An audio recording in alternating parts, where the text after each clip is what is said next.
Well, it's summer, and that means it's time for a little R&R, road trips and recreational vehicles.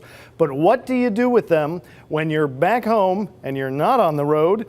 That's been a big issue in San Diego for years, and here with our daily government report is politics editor Michael Smolens. Michael, what is going on with RVs in San Diego? Well, Ricky, the city passed a law 10 years in the making, hard to believe. It's not just a summertime thing, that prohibits overnight parking of RVs, of the big ones, on city streets.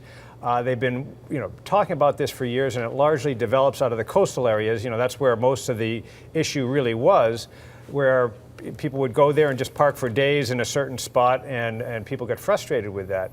What had happened is that, so they were going to ban the overnight parking in the coastal areas, but other neighborhoods said, well, wait a minute, that means they're just going to come across I-5 and park in our neighborhoods overnight, so it's now a citywide ban. So as you pointed out, one of the real casualties are the people that have these RVs, that park them in front of their houses, that really haven't had problems with them.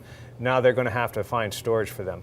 And what happens if they don't? The city got a new fleet of gigantic tow trucks to deal with this problem? No, but they can be cited. They are going to spend some money, about $1 million a year, to enforce this. They're going to kind of give them a soft landing. It goes into effect August 1st, but it isn't until the middle of the month that they're really going to start enforcing it. And they say that they're going to warn people early on, but ultimately there's a $100 fine for each offense.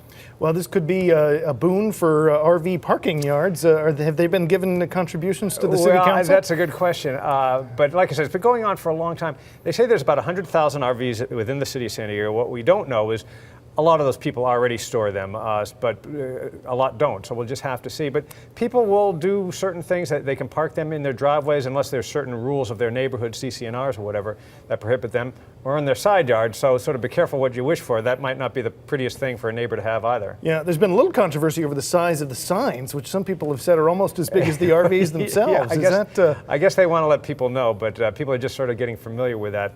I think the important thing is that they are letting folks know, and the RV people think that their side hasn't gotten heard. Their key argument is that the city had a law in place, they just didn't enforce it. Up until today, you were able to park in a certain location for 72 hours, and some folks said, if they enforced that, we probably wouldn't have this problem. That would force them to move on. The counter argument is, yeah, but the law only requires them to move a tenth of a mile from there. So they're saying the problem still exists somewhere.